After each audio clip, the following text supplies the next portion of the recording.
Hello guys, welcome back. This is part 14 of our 8086 programming tutorial. In this part of the video, we are going to make use of the concept of stack that we learned in part 13 of this series.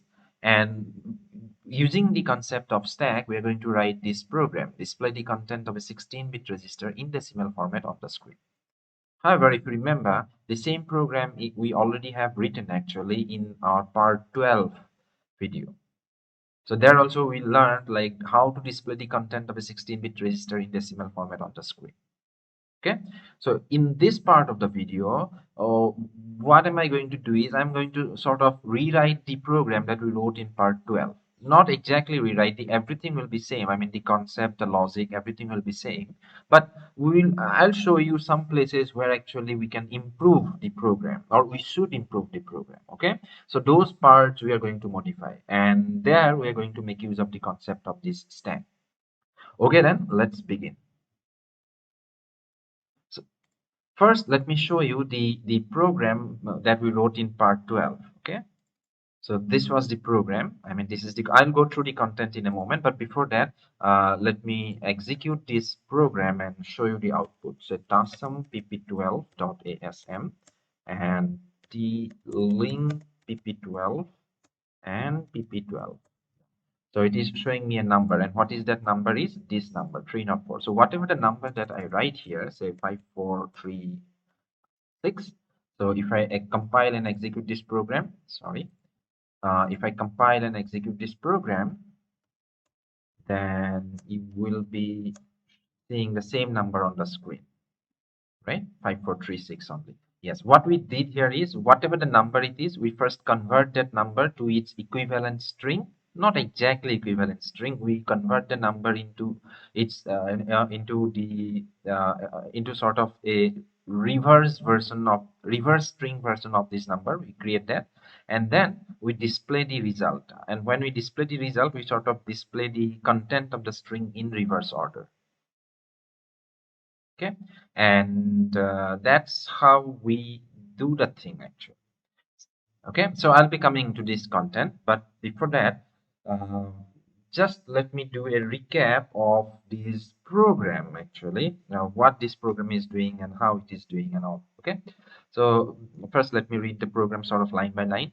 So this is the number. This is the string that we are, we are creating a, blank string sort of. Okay, let me draw it at the same time. So for example, we have this number n, and there we are storing say number 1956. And then we also create a blank string sort of, okay, string. And we know that string is actually stored there in the memory sort of in this way. We create the blank string in the sense that everything is dollar at the beginning. And we set the maximum number of characters, I guess 6 or something. 1, 2, 3, 4, 5, 6. 6 letters, 6 bytes long array of strings. Okay, array of characters. And then what we do is we make use of these modulus operation, sort of the remainder. See here, whenever we perform a division, what we got is like we get two things. One is the quotient, and another one is the remainder. So this remainder actually gives us the last digit of the number, sort of, right? So that way in each iteration we divide this number by 10 again and again, and in each iteration we get this digit split out, right? So that way, see here, first we divide this number by 10, and then we store that 6 here in the string. Then again we divide this number by 10 and we store this 5 here. And then again we divide this number by 10, and then we get this 9, and we store the 9 in the next slot in the string. And then at the end we again divide the number by 10, and then we get 1 as the remainder, so we store 1 here in the string. Okay, and then in the next iteration this n becomes 0, or this ax becomes 0 actually, and then we stop the process. So that way, up to this point, you see here, first we load the starting address of the string in bx register. Si we make 0. Like, why we need that? See here, to store this. See here, we want to store the last digit in the string, so we need like what is the starting address of the string, and in which position we want to store it, that we are keeping track of by this si. So if you have not seen the video of part 12, please go through that video, then these things will make sense. But if you have seen it, certainly I can skip, I guess, most of the details, right? So okay, then what is the next thing is, okay, done. And then move ax comma number and cx comma 10. Why these two lines are written? Because we are going to perform division repeatedly, and for division, the dividend should be there in ax, and divisor you have to specify. So every time will be repeating this process as long as till the value of n is not equal to 0, or till the dividend is not equal to 0. So as soon as the dividend becomes 0, we stop the process. But if it is not 0, what we do is, you see, we first take the remainder which is there in dx, and sorry, we perform the division and then we take the remainder which is there in dx, and ultimately in dl add 48 with it, because we want to get the ASCII code, ASCII number of that particular digit. I mean, if it is 9, then we want to know what is the ASCII code of the character 9. Okay, so for that reason we add 48 to it, and then whatever it is pointed by bx plus si, you see, whatever it is pointed by bx plus si, bx is this, plus si is equal to 0 means the first character, si equal to 1 means this the second character, si equal to 3 means the third one, si equal to 4 means the fourth one, like that. So in each iteration, we'll be increasing this si by 1. So in the first iteration, si will be 0. So it will be storing this 6 in the first place. Got the point? Okay. And we'll be repeating this process, jump L1. See, you will be repeating this process again and again and again until this ax becomes 0. So once it becomes 0, we'll be stopping it. See here, when this ax becomes 0, our si will be pointing to this value here, the last character of the string, and then see where how it will happen. See, si will be increasing. Say after storing, see here, after storing the character, we increase the si value actually. So after storing this 1, we will be increasing this si value. Then so it is 0, 1, 2, 3, and it will become 4 for this particular number. And then what it will do is, it will again go back and again it will compare ax to 0. That time it will come to know, okay, ax is equal to 0. Then display result block will be executed. It means the control will directly come to this point. Now there what we're doing is we're comparing si with 0. Now see, in this loop, what basically we're doing is, we are from si. See here, we are comparing si with 0. It means when si reaches here, we'll stop the process, sort of. Okay. So here what we are doing is, you see, if si equal to 0, then we stop. Otherwise, first we decrease the value of si, and then we copy the content of bx plus si to dl.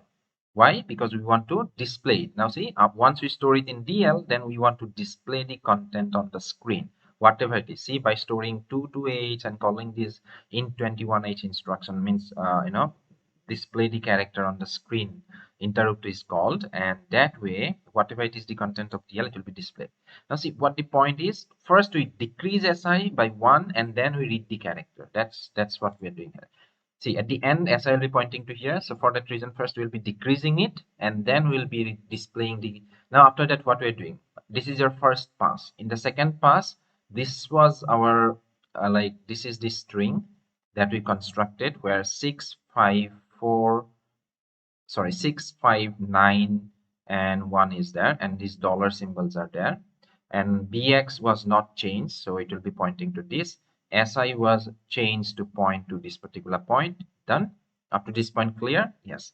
And then what we're doing is, from here we are just reading the content of the string in reverse direction. If you see the code, it should make sense. See, comparing si to 0. So obviously what it means is that every time we display the character on the screen, we'll be decreasing it by 1 actually. You see, decrease first, we'll be decreasing it, then we'll be copying the content to DL. That's what we're doing. So in each iteration, first we'll be decreasing it. In the first iteration, we'll be decreasing it to this, and then we'll be copying the content to the L register, and then that DL register will be displaying on the screen. So 1 will be displayed in the first iteration. Okay, in the next iteration, what will happen? Then again, the SI will be decreased first, then the content will be copied to DL, and then DL will be pushed back to the screen. So that way it will be 9. So after that, it will be 5. See, after that it will be 5 means first it will decrease SI, then copy it to DL, and then display it on the screen. After that, again we will be decreasing SI, copy it to DL, and display it on the screen. After that, see here, after that means after displaying 6, the SI will be pointing to 0. And see here, as soon as this becomes 0, after, in the next iteration after that, this SI will be compared. So it will come to know, the program will come to know, okay, it is 0, then it will stop the process. So that way 1956 is coming on the screen. But if you see, the string which is generated by this program is still 6591. It is still the reverse version of the actual number. You got the point here?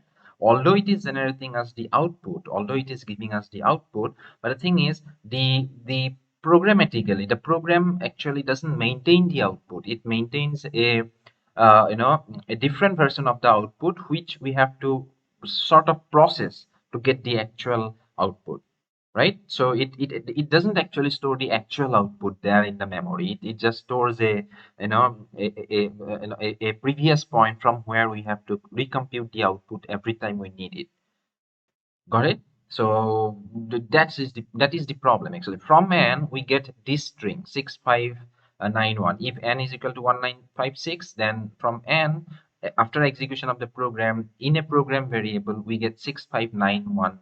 That's all. And from there we just display the content in a reverse order, but we do not actually generate the actual output there. You got my point? What am I trying to say you? Yes. If it is the case, then up to this point, if I have done, and then if you remember what we learned in part 13 of our video, that what we learned is how to reverse the content of a string using stack. So immediately you might be saying, okay, no problem. Then what we can do is we can use this, you can use this 6591 string, and we can use our previous program. That is, we can write the code of our part 13 video, and then we can reverse the content of the string to 1956 dollar, right? That is okay. That is one way you can do it. But if you see now the flow of the program, you see somewhere something is unnecessary. And what something is unnecessary? Construction of this string is unnecessary actually. Really, I mean, see, you do not have to construct this string. Okay, so if you do not have to construct this string, then what you can do? Okay, let's see. So for example, why you do not have to construct the string is important. Certainly we'll be constructing the string, but not in this step. Okay, in some later step we'll be creating it. Let's see how we can do it. So for example, we have this number 1965, say. So we know, like, by dividing it 10 by 10, we can actually get this this last digit, or the last digit in. So we will be dividing it again and again by 10. So that way we'll be getting the last digit again and again. But unlike previous case, so what we will do is we're not going to put this last digit into a stack. Oh, sorry, into a string. So what we're going to do is, yes, that is true. We are going to push this last digit. We'll separate the last digit as it is, as we did in the previous video, and then we're going to push this last digit into the stack. So like that. So in the second iteration, it will push 6 into the stack. In the third iteration, it is going to push 9 into the stack, and in the last iteration, it is going to put 1 into the stack.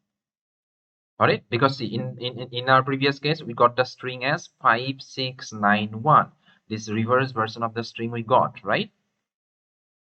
That is, this is the first character we got, this is the second character. Now this time what we're doing is, instead of storing this character in the string, what we're doing is we're pushing the character directly into the string. This part we are not doing right now. We are simply getting the character, pushing it into the stack. Get the character, push it into the stack. Get the character, put it into the stack. Get the character, push it into the stack. As long as there are some digits in this number. Got it? Up to this point, things are clear. We are just, instead of putting it into this string, we are pushing the digits, or the ASCII code of the equivalent character of those digits into the stack. Once it is done, what we can do is, now we can retrieve the content. Actually, now we can retrieve the content. Now see, after pushing this content, once we finish processing this number, what we'll have in our stack is all the digits from top to like from the top of the stack to the bottom of the stack. If you read them, then we'll be reading them in the right order. See here, 1965. Here also the number was 1965. So only thing that is left is we actually have to read the content of the stack. Yes, there we can construct a string actually. So we'll be having a string initially. All of them will be filled up with this dollar symbol. It means it is a blank string, and then we'll make bx to point to the starting address, si to point to the starting character, and then every time we push a character, say for example every time we pop a character, say for example first time we pop, we'll get this one. So we'll be putting this one in the first place wherever this si is pointing to. Then after putting it here, we'll be increasing si to point to the next character. So that time whenever we pop 9, 9 will go to this. So it will be 9. So that way you can now assume this will be 6 and this will be 5. So that way you see here the string is already, this way if we construct the string, then we'll get it exactly in the same order as those digits were in the number. See, our program becomes like, okay, first read them, put it into the stack, and then from the stack reverse read, and then from the stack pop, and then construct the string. Got it? So intermediate string construction and then reversing the string is not needed. See, otherwise, what would we have the what will be the solution if you do not use the stack? Then you have to put those characters into this string, and then you have to reverse the content of the string. And see, reversing the content of the string again involves pushing the content into the stack and retrieving the content back from the stack. So that way, this process is slightly lengthy than this process. You directly put the digits into the stack and then pop the content and construct the string. That's what we are going to do now. Okay, so for example, I'll be not writing the entire code here. So what am I going to do is I'm going to create a new file here, and let me call it pp16.asm, and there I'm pasting the 12th person here. Okay, now let's see up to what point it will be same. Everything is same. Compare if it is 0, okay, x or dx, this. Now here, this part storing the character in the string, that we do not want to do, right? Instead, what we want to do is here we want to push the content. See, add dl48, but the result, the dh part is already 0, so we have the result in dx, so directly we can push dx into the stack. Done. Instead of storing it in the string, we are pushing it into the stack. Okay, and then increase it and repeat the process till now this number in ax is not equal to 0. Once we're done with that, now in display result, what we're going to do basically is we are going to construct this string. We could have pop and display, but we want to store the result also. So for that reason, we are going to construct the string. And which string? The str1.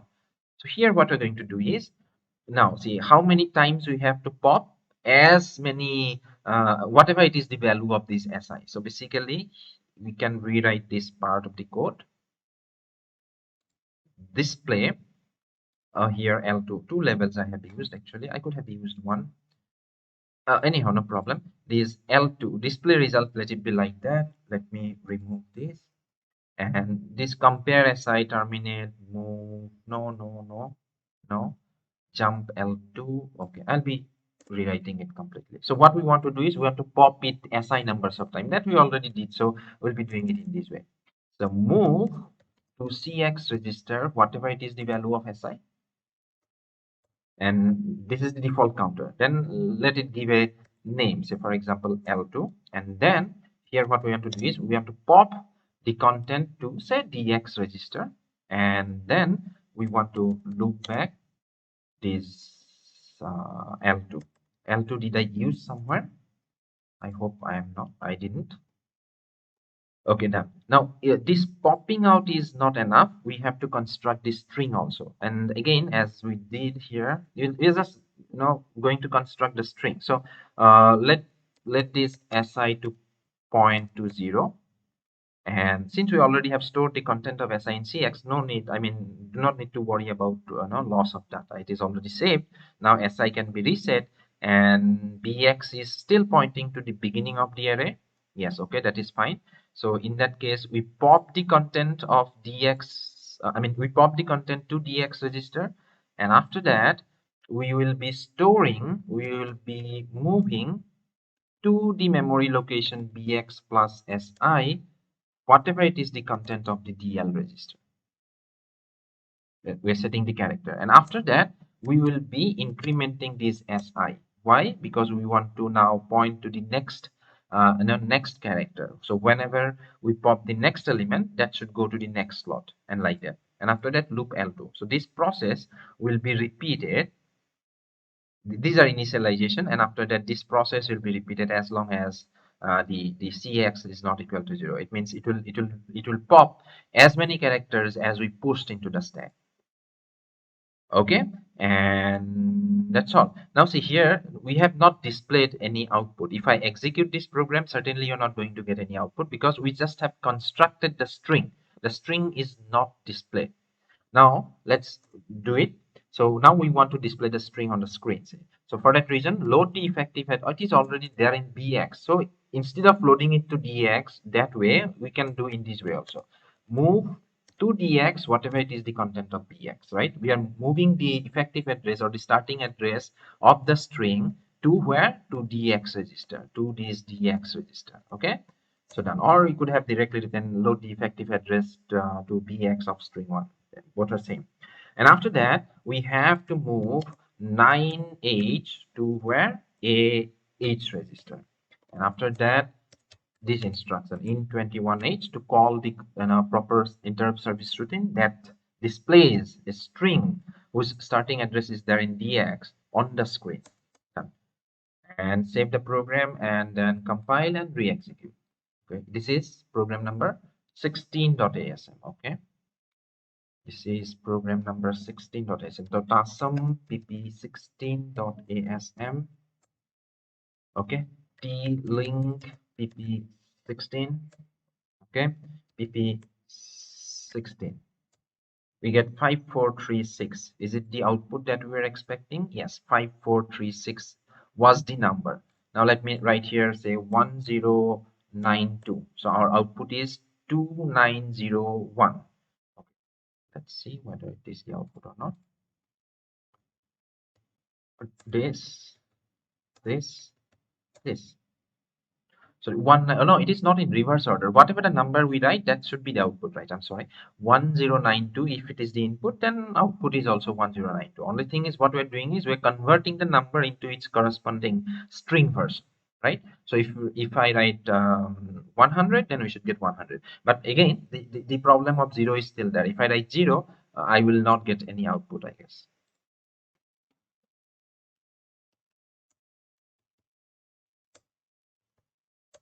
I'll not get any output here. Okay, but I said you people to correct that error. So you please try, give it a try, and then if you can, then it's okay. Otherwise, anyhow, I'm going to read. I'm going to sort of refer to this program once again, because say, there is one problem still with this program. Not a problem, but this problem is not generic in the sense that if it is a negative number, say for example, if I store here a negative number, say -90, what will be displayed on the screen? This program is going to show you a wrong output. Okay, so you can try, but it is going to show you a wrong output. So how we are going to take care of these negative numbers? Let me execute this program with some negative numbers, and then you'll come to know what I mean by that. Okay, so it will show you some invalid output, at least that I am sure. So let me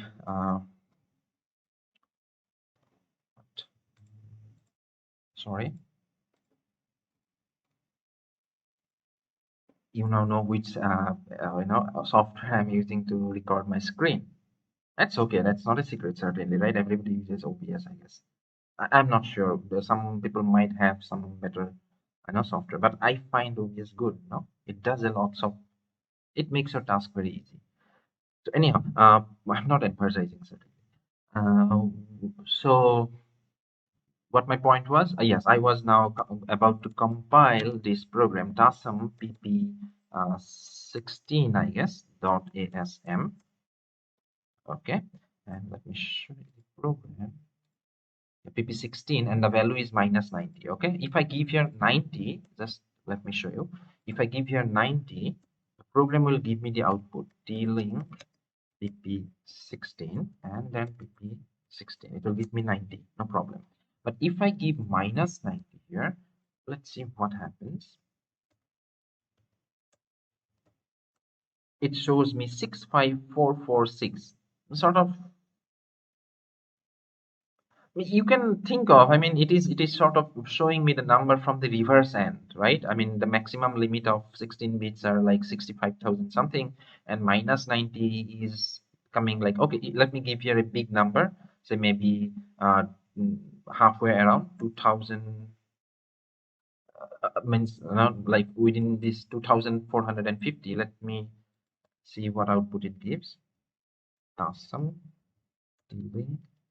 We expect within the range of 4,000, 3,000 or something. 6308. No, my thing was, yeah, it is 2,400. No, I just wrote 2,000. So here it said 24,000. Okay, so that will be too big of a number for a negative number actually. So negative number I have to tell you, then you will understand what I mean here. 41486, sort of. You see here 20,000 gone, then 40,000 is still there. Add them up, you will get 65,000. That number, sort of, it is displaying the number. It is actually processing the number from the other end. Do you know what I like, the from the minus end? It is showing with a number.